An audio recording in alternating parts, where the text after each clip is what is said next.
Well, Tina, I'm trying to keep up with your fashion here. Purple shirt, that's beautiful. Thank you. Is that new? It is. I Ooh. think we're trying to be coordinated, Oh, Norm. we're definitely coordinated. Tina, I want to ask you a question. Are you aware of the medical dangers on a cruise ship? And are they worth it? That's a great question, Norm. And because, as you know, in the last 6 months, we have actually done 3 cruises. Because it's our big year. Yeah. And we have told you about that before. I'm going to be 70 this year, 2025. And we're going to be married. For 50 years. Oh, jeez. Talk about a prison sentence. Norm. So this is a very exciting year for us. And that's why we've packed in some of these cruises and Yeah. some land tours that we're about to do. And it got us thinking, while we were on these transatlantic cruises in the middle of nowhere, what happens if you have a medical emergency? Because it happens, and it's happened on 3 of our last cruises. And I think it's not only a transatlantic, Norm, there's trans-Pacifics. We are talking about cruises where you are looking at between 5 and 11 sea days at one go. So you're remote from land. Yes. It's not like these port-intensive No. ones in the Mediterranean. We're talking about transatlantic repositioning cruises or the trans-Pacific repositioning cruises, which we've looked at, Yeah. to go from Vancouver in Canada to Japan. But there are 11 sea days. You're in the Pacific, nowhere near any land. And what happens when you have a major medical emergency?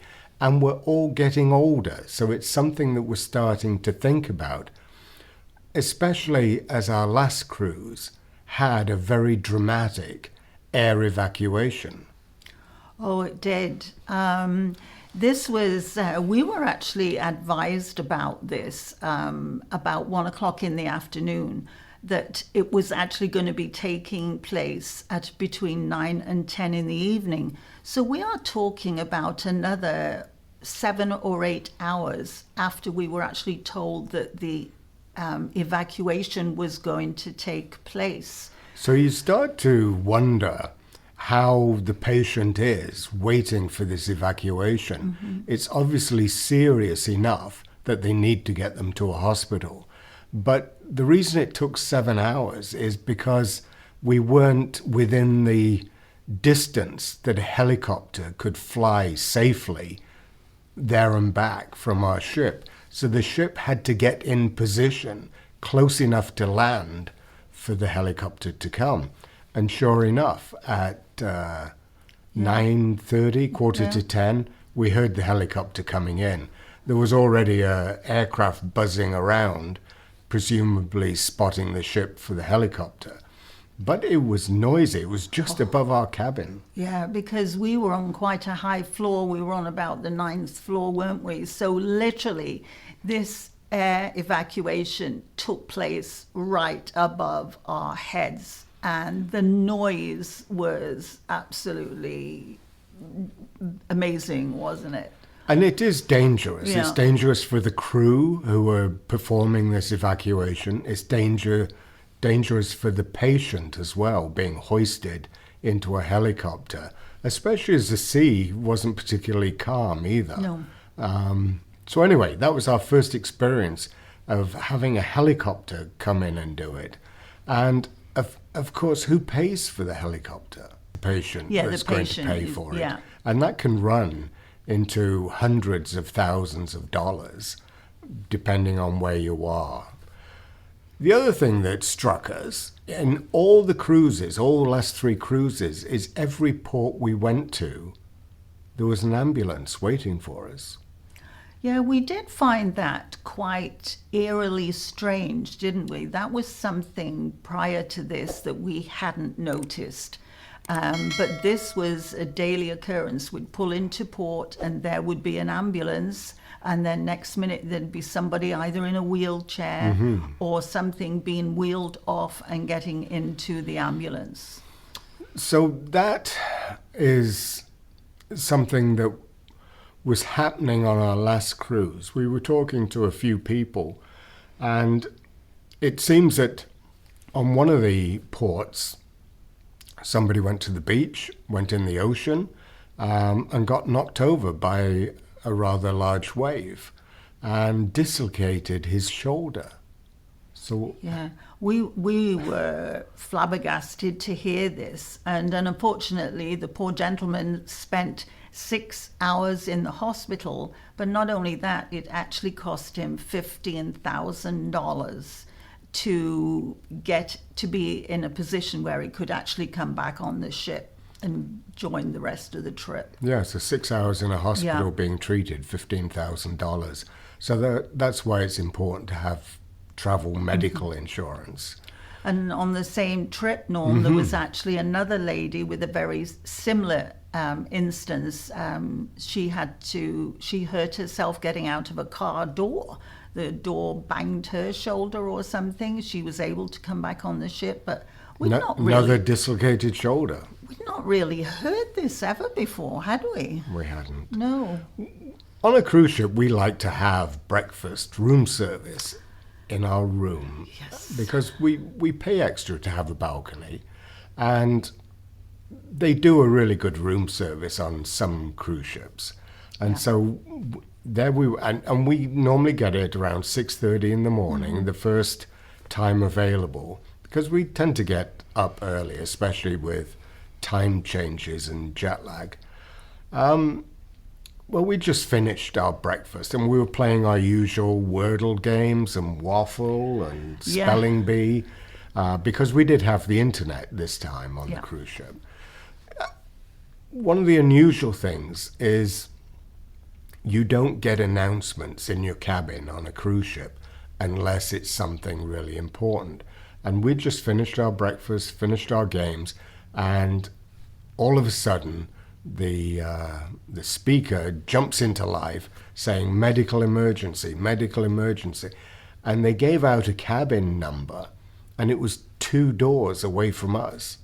We had visions of them banging our door down and coming into us. And what was crazy was the medical team actually all pounded sort of past our room. You could hear them running. Yeah, they were all running, and we're not fully sure what happened. We do think that there was a fall in the cabin.